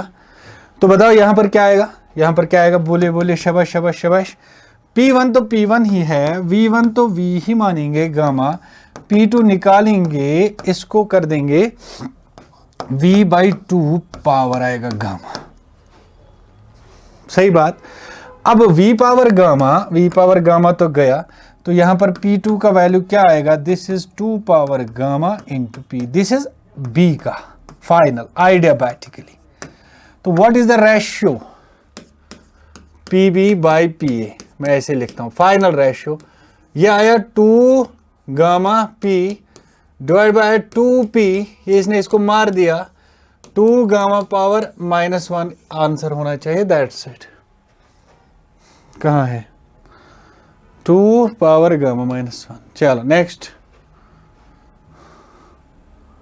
इसको क्या हो रहा है, ये तो हो गया ना, ये हो गया। अब इसकी बात करते हैं, ठीक है। Two different masses m and 3m of an ideal gas are heated separately in a vessel of constant volume. The pressure and absolute temperatures are this. एक बात बताओ, रेशियो ऑफ स्लोप्स बताना है, इसका आंसर होगा 3:1। अब आप बोलोगे कैसे, ध्यान सुनना इधर, PV is equal to NRT, सुनना ध्यान से, P और T की बात हो रही है ना। देखो P/T जो मैं यहां लिखूंगा, दिस इज NR/V, क्या यही इसका स्लोप है, सही बात है, यही इसका स्लोप है। अगर मैं इसको लिखूंगा ना, ये किसके बराबर आएगा, what is N, it is mass upon molecular weight या मोलर मास ठीक, mass upon molar mass into R upon B लिखा मैंने, ये है, यही तो है। अब बताओ क्या ये स्लोप है? अब आ जाओ, M R divide by M W V, what is the slope? बताओ स्लोप क्या आया? स्लोप आया M R divide by M W V. बताओ, अब कुछ नहीं करना है, किसका स्लोप? बी का और ए का बताना है। बताओ शाबाश, कॉन्स्टेंट वॉल्यूम दिया है आपको, कुछ नहीं करना है, वॉल्यूम कॉन्स्टेंट दिया है। तो बताओ ratio of slope of B, वन सा slope of B slope of A किसके बराबर? वॉल्यूम कांस्टेंट दिया है, तो बताओ क्या आएगा? चल लिखते हैं, कोई बात नहीं, m के बदले 3m आएगा, r ये b की मैं बात कर रहा हूं, this is M W into V whole divided by दूसरा क्या आएगा? m into R divided by आएगा एम डब्ल्यू वी। अब बताओ ये और ये खत्म, r और r खत्म, तो m और m भी खत्म। बताओ कितना बचा? 3:1 इसमें बचा। अरे कुछ नहीं किया मैंने, 3:1 बचा। तुम डायरेक्टली बोल सकते हो slope is directly proportional to the mass. अगर slope is directly proportional to the mass है, तुम लिख सकते हो कि slope of B is directly proportional to mass. तुम लिखोगे, लिखते हैं स्लोप ऑफ ए, ध्यान सुनना, slope of B divided by slope of A, क्योंकि वॉल्यूम तो कांस्टेंट है ना, it is simply 3m/m, it is simply 3:1। यही मैंने लिखा, अब मैंने पूरा प्रॉपरली सारा करा। ठीक, नेक्स्ट क्वेश्चन ये। अब बात करते हैं यहाँ पे, देखिए heat energy absorbed by system in going through a cyclic process. आपको वॉल्यूम एक साइड दिया है, प्रेशर एक साइड दिया है। पहले एक बात बताओ, बाद में बात करते हैं, पहले ये बात बताओ, व्हाट इज वर्क? शाबाश, what is work here? Area under the circle. बताओ यहां से यहां तक कितना है और यहां से यहां तक कितना है। ठीक, क्या करेंगे? एरिया लिखेंगे, work is π/4 d1 into d2, या तो लिखो पाई r1 इंटू r2, या तो लिखो π/4 d1 इंटू d2। डायमीटर वो तो वही तो बात है ना, इसको वैल्यू पुट करो वही आ जाएगा। ठीक है, या तो लिखो सीधे पाई r1 इंटू r2, या तो लिखो π/4 d1 into d2। This is the area of this enclosed graph. ठीक है, बताओ वर्क तो यही आएगा। अच्छा, अब ऐसा नहीं करना है कि अगर आपके पास एक सर्कुलर प्रोसेस है, साइक्लिक प्रोसेस है और सर्कुलर, आप लिखोगे πr², फिर लिखोगे यही वाला, खाली यही वाला लिखोगे, यही वाला रेडियस लिखोगे। इस बात का ख्याल रखना है कि वर्क में प्रेशर इंटू वॉल्यूम होना जरूरी है। तो pi into r1 into r2 लिखना है, π/4 d1 इंटू d2 लिखना है। ऐसा नहीं है π/4 d² लिखोगे, मतलब प्रेशर का ही सारा लिखोगे या वॉल्यूम का ही सारा लिखोगे, ऐसा कुछ नहीं है। प्रेशर का डायमीटर, प्रेशर के एक्सिस और वॉल्यूम एक्सिस इन्वॉल्व होनी चाहिए इसमें दोनों, क्योंकि work is integral of pressure into volume. ठीक है, तो इस बात का ख्याल रखना है। तो work is π/4 d1 into d2। तो बताओ पहले वर्क आएगा क्या? बताओ वर्क जो आएगा, पहले बताओ d1 कितना, ये कितना है? This is simply 20। तो ये भी कितना है? This is simply 20। तो कितना आया? π/20 इंटू 20 डिवाइडेड बाई 4, 4 5 आर। तो मुझे ऐसा लग रहा है दिस इज 100 पाई। अब ये वर्क है, ठीक है, इंटू इंटू, अब बताओ वॉल्यूम क्या है? अब ये तो हो गया ना 100 पाई, यूनिट लिखेंगे ना, ये आएगा लीटर। ठीक, और क्या आएगा? Kilo pascal, pascal. ठीक, अब पास्कल वास्कल में तो दिया नहीं है, जूल में दिया है, इसको कन्वर्ट करते हैं। तो यहां पर लिखता हूं मैं। तो बताओ फाइनली जो वर्क आया 10⁻² इंटू पाई। अब बताओ ये कितना हुआ? 10⁻³ पास्कल में बोल रहा हूं, न्यूटन पर मीटर स्क्वायर इंटू वॉल्यूम में 10⁻³ मीटर क्यूब। ये गया न्यूटन पर मीटर स्क्वायर में से, ये तीनों में से 2 गया, तो न्यूटन मीटर बचेगा, वही जूल बन जाएगा। तो वर्क आएगा 10⁻² पाई, ये आएगा जूल। तुमको क्या निकालना है? हीट, क्योंकि ये एक साइक्लिक प्रोसेस है। ध्यान से सुनना, पहले वर्क तो आपने निकाला इतना, ध्यान सुनना, ये तो वर्क आया, आपको हीट निकालना है। क्योंकि ये एक साइक्लिक प्रोसेस है, तो साइक्लिक प्रोसेस में वो इनिशियल और फाइनल स्टेट क्या होता है? सेम होता है। तो उसमें डेल्टा यू क्या आएगा? 0। अरे जहां स्टार्ट हुई वहीं पर खत्म हुई, तो डेल्टा यू क्या हुआ? 0। तो डेल्टा क्यू, फर्स्ट लॉ कहता है कि मेरा एक हिस्सा अगर 0 है तो मैं दूसरे हिस्से के बराबर हूं, है ना। तो जो डेल्टा क्यू है, हीट एब्जॉर्ब कितनी हुई? जो डेल्टा डब्ल्यू या डब्ल्यू है, सॉरी मैंने डेल्टा, जो डब्ल्यू है, तो बताओ कितना हुआ है? टेरेज पर पाई जूल। ये याद रखना इस साइक्लिक प्रोसेस में, कुछ रोजे से हैं तो ये सब चीज़ें हो जाएंगी। चलो, तो ये वाला हो गया पाई जूल, ठीक है। नेक्स्ट बताओ, क्या ये क्वेश्चन मैं ऑलरेडी बता चुका हूं? क्या ये क्वेश्चन पे ऑलरेडी डिस्कशन हो चुका है? आपको बोल रहा है these are adiabatic process, plots to gas adiabatic process, plot 1 and plot 2 correspond. बताओ कौन सा प्लॉट क्या होगा। एक बताओ, जो ज़्यादा स्टीपर होगी उसका स्लोप ज़्यादा होगा, और स्लोप उसका ज़्यादा होता है जिसका गामा ज़्यादा होता है। गामा किसका ज़्यादा होता है? जो मोनो एटॉमिक होती है। तो नीचे वाली जो है, नीचे वाली कौन सी होगी? नीचे वाली कौन सी होगी पहले बताओ? ये वाली कौन सी होगी? मोनो एटॉमिक होगी, सीधी सीधी बात है, ये होगी हीलियम। ये कौन सी होगी? ऑक्सीजन। तो आपको तो बोल रहा है प्लॉट 1 क्या है? ऑक्सीजन। प्लॉट 2 क्या है? हीलियम। अरे भाई, जिसका गामा ज़्यादा होगा उसका स्लोप ज़्यादा होगा। गामा उसी का ज़्यादा है जो मोनो एटॉमिक है, तो मोनो एटॉमिक हीलियम है, तो ऑक्सीजन एंड हीलियम, ठीक। Next,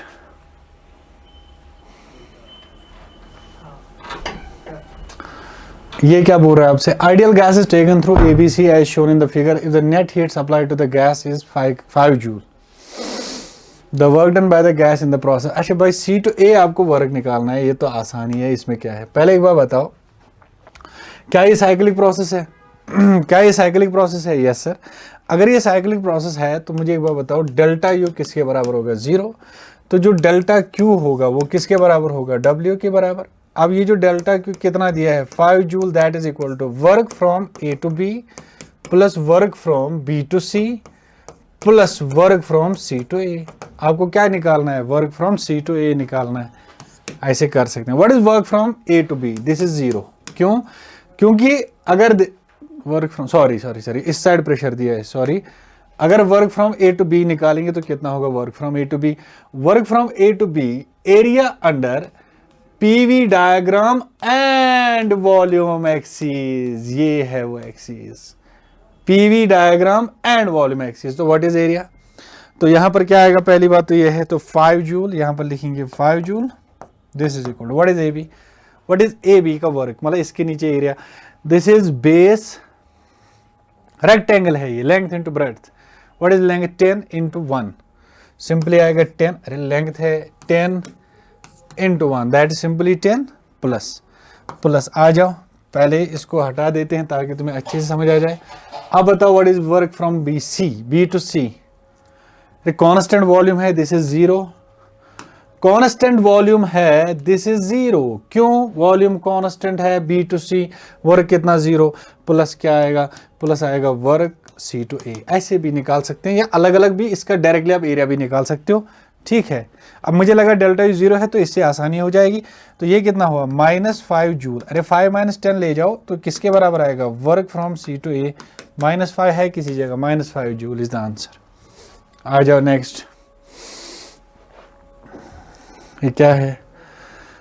At 27 degrees Celsius, a gas is suddenly compressed such that its pressure becomes 1/8 of its original pressure. The temperature of the gas will be gamma is 5/3. This is very beautiful question.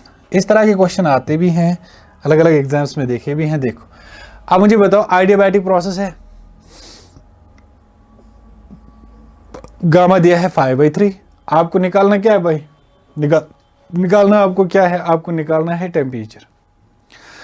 एक बात बताओ जरा, 27 degree Celsius, देखो इधर पहले मैं लिखता हूँ, T1 दिया है 27 डिग्री सेल्सियस मतलब 300 केल्विन।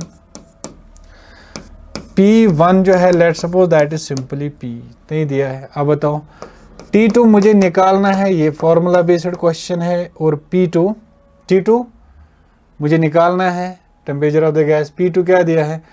P2 दिया है P/8, ठीक। अब बताओ what is the relation between pressure and temperature? बस हो गया। तो मैं लिखूंगा P1 power 1 minus gamma T1 power gamma, that is equal to P2 1 minus gamma T2 power gamma. ठीक है बच्चे, ठीक है बेटा, है ना? ये तो हमने पढ़ा है ना, इससे पहले देखा ना, अच्छे से तो देखा, तो क्या दिक्कत है इसमें? अभी पढ़ा है पहले ही। बताओ what is P1? What is P1? तो भाई हमको P1 को लगा दिया P1 माइनस गामा, T1 कितना है? 3 T1 कितना है 300 केल्विन ही है ना, तो 300 पावर क्या लगाएगा गामा, ये तो है ठीक। This is equal to what is P2, this is P/8, power क्या लगाएगा 1 माइनस गामा, और T2 मुझे निकालना है, पावर है गामा। ठीक है, इसको अगर देखा जाए, अगर इसमें देखा जाए तो बताओ क्या आएगा यहाँ पे शबश। इसको थोड़ा शॉर्ट करते हैं। एक बात बताओ, इन दो टर्म्स को एक साइड ले लेते हैं, उस वाली टर्म को एक साइड लेते हैं। मुझे एक बार बताओ, क्या मैं लिख सकता हूँ यहाँ पे, क्या मैं लिख सकता हूँ 300 पावर डिवाइडेड बाई T2, इसको गामा पावर है, इसको भी गामा पावर है, लेकिन क्या मैं लिख सकता हूँ P/8 P/8, ये ना P/8, तो ये बन जाएगा यहाँ पर P whole power 1 minus gamma, ये बन जाएगा। आ जाओ फिर दे दो वैल्यू, क्या बना ये बना 300 पावर क्या बना, गामा दिया था 5/3, T2 power 5/3, this is equal to P divided by 8P whole power 1 minus 5/3। P ने P को खत्म कर दिया। अब बताओ ये क्या बना, 300 power 5/3 divide by 3 power 5/3, that is equal to 1/8 power 3 minus 5 minus 2/3, सही तो है। 1/8 1/2 पावर, ठीक है। इसको ऐसे भी लिख सकते हैं ना, देखिए इसको लिखेंगे 300 power 5/3 that is equal to T2 power 5/3, इसको ऊपर ले जाओ तो 8 पावर 2/3 ऊपर हो जाएगा 2/3, एक्चुअल में ये है 8 पावर माइनस 2/3, तो ऊपर चला जाएगा। लाओ इसको इधर नीचे, बताओ क्या बन जाएगा, T2 निकालना है, बताओ तो T2 power 5/3 that is equal to, this is 300 power 5/3 whole divided by 8 power 2/3, 2/3 ही है ये, 3 माइनस 5/2, ठीक है। चलिए ये पावर हटा के यहाँ लगा दो, बताओ ये आएगा T2, बताओ ये सारा क्या बन जाएगा, this is 300 divided by 8 2/3 whole power क्या बन जाएगा, ये बन जाएगा 3/5, 5/3 का उल्टा, 1/5/3 दैट इज 3/5। अब बताए T2 क्या बनेगा, देखते हैं। दिस इज, इसका अपना भी पावर था ना, हाँ 5/3, देखो दिस इज 5/3 इंटू 3/5, 3 ने 3 को मार दिया, 5 ने 5 को मार दिया, तो ऊपर खाली बचा 300 डिवाइडेड बाय, अब ये है 8 पावर 2/3, देखो ये है 8 पावर 2/3 इंटू 3/5, 3 ने 3 को मार दिया तो 2/5 बचा, तो ये मैं लिख सकता हूँ 300 डिवाइडेड बाई 8 पावर 2/5। इसको मैं और तमीज से लिखूं तो 2 पावर 3, ये बन जाएगा 2 पावर 3, मैं डायरेक्टली लिख रहा हूँ 6/5, 2 power 3 into 2/5 that is 6/5। Finally क्या बना, T2 जो बना that is 300 divided by 2 power 6/5, that is 300 divided by 6/5 कितना होता है, 2 पावर, ये हो गया 5 1 जार 5, ये बच गया तो 1.2 बचेगा, 5 1 जार 5, हाँ 1.2, 2 power 1.2 that is 2.300 divided by 1.5, 1.2 that is 2.29 something, 2.29 something, 100 divide by 2 power 1.2, 2 power 1.2 मुझे याद लग रहा है 2.29 होगा, and this will be equal to 131 kelvin, and this will be equal to 131 minus 273 that is equal to minus 142 degree Celsius. ये इसका answer आएगा, है कहीं पे ये। चलिए नेक्स्ट क्वेश्चन है, बताइए। हाँ यही वाला है। आपको बताना है थर्मोडायनेमिक सिस्टम है undergoes a cyclic process ABCDA, the work done by the system in the. अच्छा आपको बताना है टोटल वर्क। एक बात बताओ ज़रा, यहाँ से यहाँ तक का सफ़र कितना है? This simply P0। ये कितना है? P0। पहले ये बात कंफर्म कर लो, ठीक है। ये कितना है? ये वाला है सिंपली V0। ये भी कितना है? V0। अब एक बात बताओ, ये वाला चक्कर कैसा है? Anti clockwise. और ये वाला चक्कर कैसा है? क्लॉकवाइज। इसके अंडर आने वाला जो एरिया है that is A1, that is simply negative, और इसके अंडर जो आने वाला एरिया है दैट इज पॉजिटिव। एंड कमाल की बात यह है कि A1 और A2 बराबर है, नेगेटिव एरिया और पॉजिटिव एरिया ये है। मान लो अगर मैं आपसे कहूं इसका एरिया कितना आएगा, देखो एक टर्म यहां पर दिखाते हैं, इसका कितना आएगा 1/2, बेस कितना है V0 इंटू कितना है, this is simply P0। This is positive, ये वाला अगर देखा जाए this is negative 1/2 P0 V0। इसका एरिया कितना है? Negative 1/2 work work work work work की मैं बात कर रहा हूं, ठीक है, इसकी मैं बात कर रहा हूं। सॉरी गड़बड़ हो गई।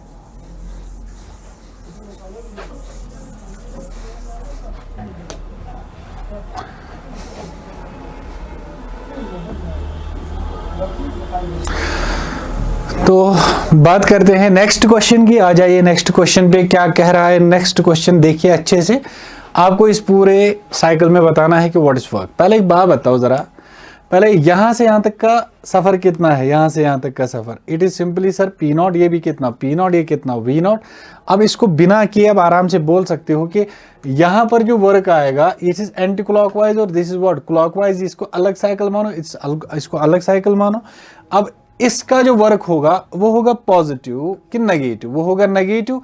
इसका देखो, इसका वर्क जो होगा दैट विल बी नेगेटिव। चलो बताओ होगा कितना? That is the area under this simply 1/2 P0 V0। अरे होगा ना 1/2, ट्रायंगल ही तो है, बेस इंटू हाइट। इसका कितना होगा? इसका भी इतना ही होगा लेकिन पॉजिटिव होगा। तो ये पॉजिटिव, ये नेगेटिव, पॉजिटिव नेगेटिव कैंसिल, तो आंसर क्या आएगा? 0। अगर आपको समझ नहीं आया फिर से सुन बेटा, ये वाला एरिया और ये वाला एरिया अगर देखा जाए, ये वाला वर्क और ये वाला work is area under this. इसका एरिया बराबर है। ये वर्क नेगेटिव है, ये वर्क पॉजिटिव है। अगर इसका है -2, इसका है 2 -2 +2, नेट वर्क 0 हो जाएगा। That's it. इस पे पै नहीं करना है, ठीक है। आ जाओ यहां देखिए, 1 mole of an ideal gas is taken through the cycle as shown in the figure 1 to 2 isochoric। अच्छा आपको प्रोसेस दिया है, आपको बताना average molecular speed in the state 1, 2 and 3 are in the ratio of. पहले एक बात बताओ, जो V होता है it is directly proportional to √T and that is directly proportional to P × V। ऐसे कर सकते हैं। एवरेज की मैं बात कर रहा हूँ, एवरेज स्पीड है ना। तो बताओ V average 1 is to V average 2 is to V average 3। अरे आसान है, इसमें इतना रॉकेट साइंस नहीं है। PV को देखो, पहले बताओ इसमें कितना है? √P0 V0 is to, इसमें कितना है? कौन सा वाला? दूसरा, हाँ ये वाला, शाबाश, 4 times P0 V0 is to √, दूसरा वाला भी क्या है? 4 times P0 V0। क्या आएगा रेशियो? इससे बाहर निकालोगे 1, 4 बाहर निकालोगे 2, इससे बाहर निकालोगे 2, 1:2:2 इज द आंसर। चलो बेटा नेक्स्ट क्वेश्चन की ओर चलते हैं। बताए the molar specific heat for the process. ये बिल्कुल ऐसा क्वेश्चन है नहीं, हाँ, लेकिन अगर जो मैंने आपको पहले ही बोला, अगर आपको पता है, आपको यहाँ दिया है P = K / V⁻γ दिया है, तो बताओ क्या होगी स्पेसिफिक हीट? क्या मैं ऐसे लिख सकता हूँ P⁻γ इज कांस्टेंट? सर मुझे ऐसा क्यों लग रहा है? दिस इज आइडियाबैटिक है ना, मैं किसी तरफ नहीं देख रहा हूँ, मैं बोल रहा हूँ दिस इज सिंपली आइडियाबैटिक प्रोसेस। अगर आइडियाबैटिक प्रोसेस है तो C 0 होना चाहिए, ठीक है। इसमें उतना रॉकेट साइंस नहीं है क्योंकि तुमको ऑलरेडी पढ़ाया है मैंने पहले ही। In the following indicator diagram the net amount of work done will be. बताइए अगर ये साइकिल चल रहा है दिस इज एंटी क्लॉकवाइज, ये वाला क्या चल रहा है? This is clockwise. देखो ये वाला चल रहा है एंटी क्लॉकवाइज, तो इसका जो वर्क होगा दैट विल बी नेगेटिव, इसका जो वर्क होगा दैट विल बी पॉजिटिव। लेकिन पॉजिटिव वर्क जो है बेटा that is less then negative work. अब आप बोलोगे क्यों? क्योंकि इसका एरिया ज्यादा होगा तो नेट वर्क जो होगा वो नेगेटिव होगा। मतलब जो नेट वर्क आएगा वो क्या होगा, नेगेटिव होगा। नेक्स्ट क्वेश्चन चलिए, there are two parts of a vessel, the pressure in one part is P and its volume is V, the volume of another part is 4V and there is vacuum in it। ये vacuum की बात हो रही है। देख बेटा, अगर ये आपको बोल रहा है कि ये दो चैम्बर है, इसमें गैस है, इसका प्रेशर है P, इसमें वॉल्यूम है V, इस साइड दिया है वैक्यूम भाई साहब। अब ये यहाँ पर इस दीवार को हटा रहा है तो क्या होगा, फ्री एक्सपेंशन होगा। जब फ्री एक्सपेंशन होगा तो फ्री एक्सपेंशन में मुझे पता है no work is done by the gas और ऑन द गैस, वो टेम्परेचर क्या रहता है, उसमें कोई चेंज नहीं होता है। भाई फ्री एक्सपेंशन है तो डेल्टा डब्ल्यू भी जीरो, डी यू भी जीरो, डेल्टा टी भी जीरो, डेल्टा क्यू भी जीरो, सब जीरो, खत्म कहानी। चलो आगे, फ्री एक्सपेंशन है, चलो ओके, तो ये हो गई खत्म। अब एक छोटा सा आर्टिकल है, दैट इज पॉलीट्रॉपिक प्रोसेस। अब पॉलीट्रॉपिक प्रोसेस क्या होती है, जितने भी प्रोसेस होते हैं ना सारे, वो सारे के सारे इसी के केसेस हैं। मैं बताता हूँ, ध्यान सुना इधर। जब पॉलीट्रॉपिक प्रोसेस की बात होती है ना, तो हम कहते हैं कि पॉलीट्रॉपिक प्रोसेस में पीवी पावर एन क्या रहता है, कांस्टेंट। एक जनरल इक्वेशन है पॉलीट्रॉपिक प्रोसेस की। पहली बात अगर याद रखना, मान लो एन को मैंने 1 कर दिया तो ये बन जाएगा PV that's equal to constant. तो इसका मतलब है ये कौन सी प्रोसेस है, आइसोथर्मल। ठीक है बेटा, अरे आइसोथर्मल। पॉलीट्रॉपिक प्रोसेस एक जनरल थर्मोडायनेमिक प्रोसेस है जिसमें प्रेशर वर्सेस वॉल्यूम जो इक्वेशन है that follows as PV power n is constant where n can have any value. ठीक है ना, एन का कोई भी वैल्यू हो सकता है। अब मुझे एक बार बताओ जरा, अगर मैं एन का वैल्यू रखता हूं 0, रख दिया 0, वी पावर 0 कितना हुआ 1, तो P is equal to constant. ठीक है, इसका मतलब ये कौन सी प्रोसेस है, आइसोबारिक प्रोसेस है। ठीक, ये आइसोबारिक प्रोसेस है। तीसरा, अगर मान लो मैंने n का वैल्यू रख दिया गामा, तो बताओ ये क्या बन जाएगा, P power gamma is constant. तो ये कौन सी है, आइडियाबैटिक। ठीक है, ये कौन सी प्रोसेस है, आइडियाबैटिक प्रोसेस है। अब मान लो सपोज करते हैं नेक्स्ट, ये तो हो गया सी वाला, डी वाला। अगर मैं n का वैल्यू रखता हूं इन्फिनिटी, पहले एक बात बताओ, अगर मैं लिखता हूं इसको PV power n that is constant, सही बात है। ठीक, अगर मैं लिखूं PV power n whole power लिखूं 1/n that is k power 1/n, इससे कोई फर्क नहीं पड़ेगा, दैट इज अनदर कांस्टेंट। फिर से एक कांस्टेंट ही है। काम मुझे क्या करना है, आपको सिखाना है। बताओ यहां पर क्या बनेगा, तो मुझे बताओ क्या मैं p power 1/n into we लिख सकता हूं, दैट्स अनदर कांस्टेंट। चलो लिखा मैंने k डैश। अब बताओ n का वैल्यू क्या रख दूं, अगर मैं n का वैल्यू रखता हूं infinity 1/∞ 0, p power 0 is 1 which implies that volume constant आएगा।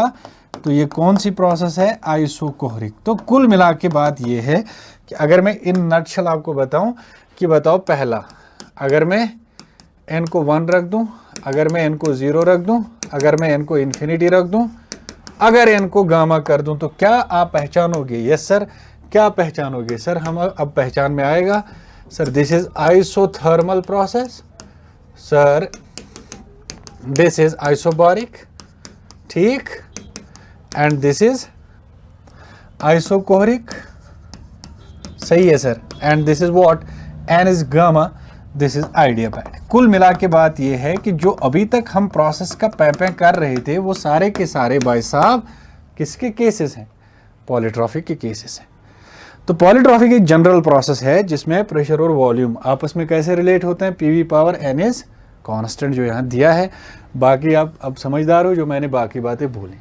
अब इसमें जो वर्क निकाला जाता है, कैसे निकाला जाता है, integral of P D V, फिर से वही कहानी, और ये वर्क आता है बराबर minus n R delta T n minus 1, इसको याद रखना है।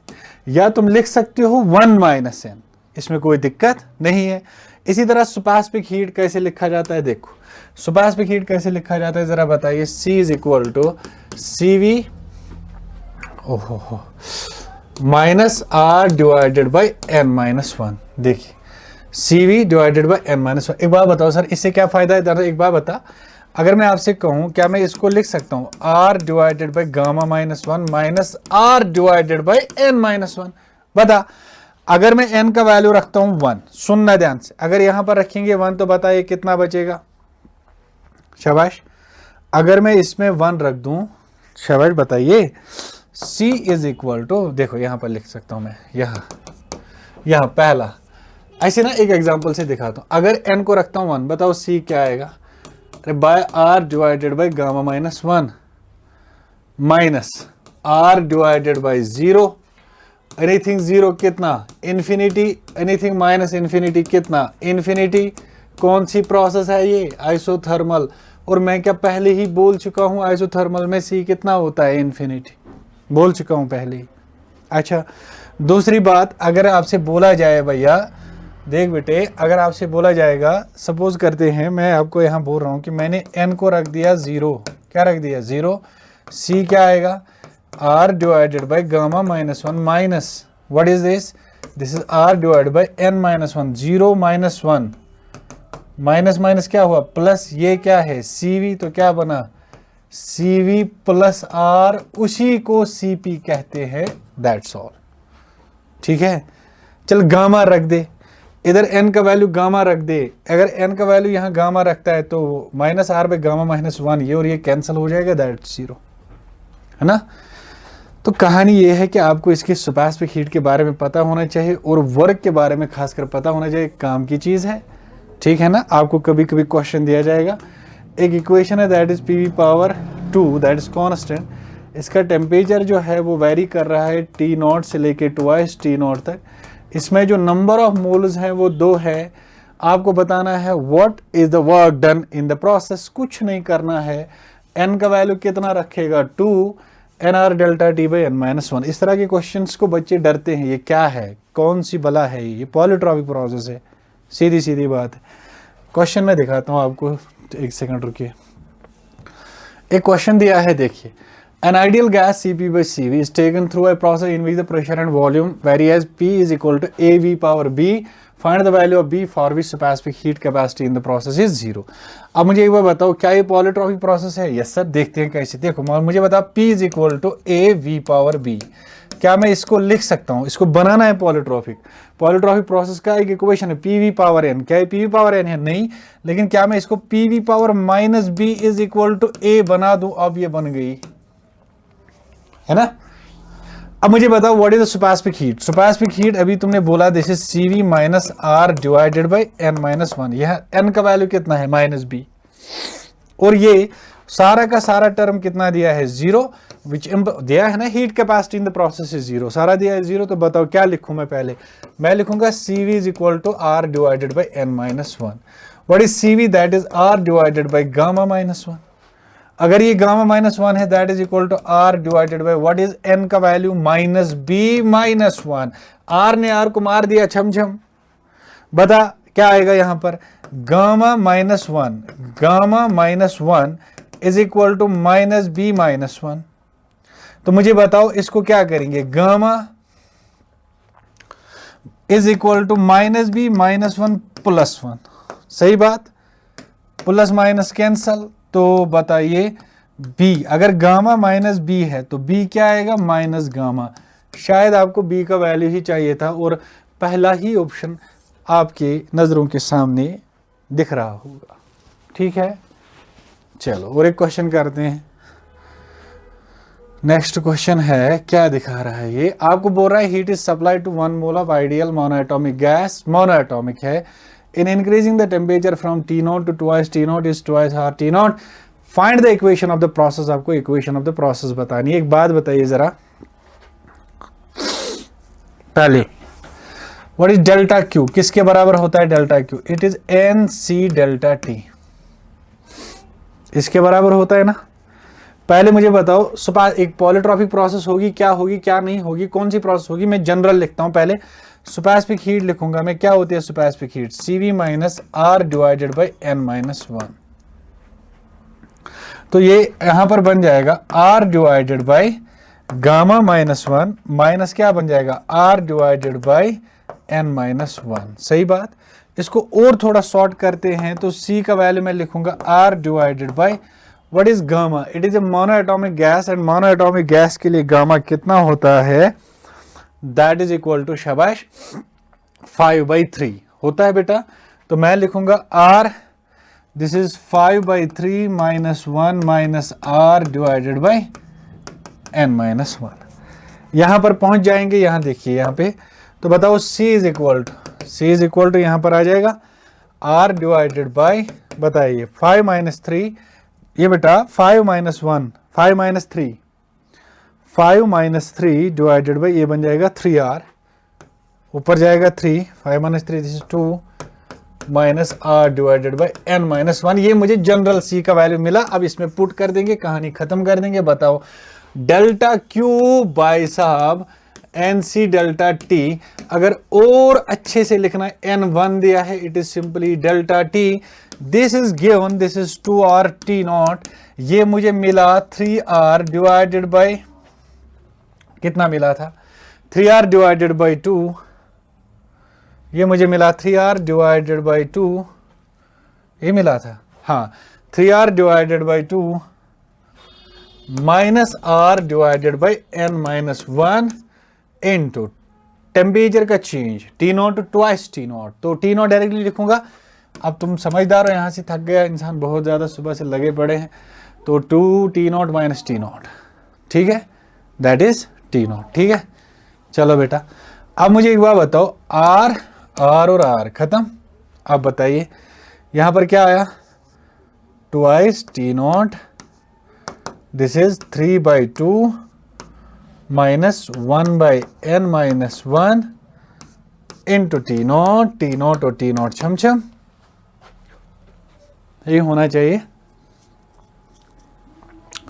अब बताओ क्या बचा, 2 is equal to 3/2 minus 1/n minus 1, इस टर्म को इधर पटक दो, ये प्लस हो जाएगी, दिस इज 3/2 माइनस 2। अब बताओ 1/n minus 1 is equal to 3 minus 4 divide by 2, तो बताओ बेटा 3 माइनस 4 डिवाइड बाई 2, इसको बताओ क्या उल्टा करते हैं, n minus 1 this equal to, एक सेकेंड, ये आएगा 1/n माइनस 1 माइनस 1/2, ठीक है, कर लो इधर मल्टीपल। अब क्या करना है, बस हो गया, 2 इज इक्वल टू, ये कितना हो गया माइनस n प्लस 1, तो minus n is equal to 1, तो n का वैल्यू आएगा -1, तो what will be the equation, PV power -1 is constant, this is the equation. है कहीं पे, है किधर गया, ये है, PV पावर -1 इज कॉन्स्टेंट, ठीक है। उसके बाद आगे चलते हैं, नहीं बस इतना ही चलते हैं, ठीक है, इतना ही चलते हैं। तो बस ये हो गया, थर्मोडायनेमिक्स के कुछ क्वेश्चंस थे, खत्म हो गए, ठीक है। तो आई होप कि तुमको इससे बहुत फ़ायदा आया होगा और इससे बहुत फ़ायदा आएगा भी इंशाल्लाह, आप इसको देखोगे, ठीक है। अल्लाह हाफ़िज़।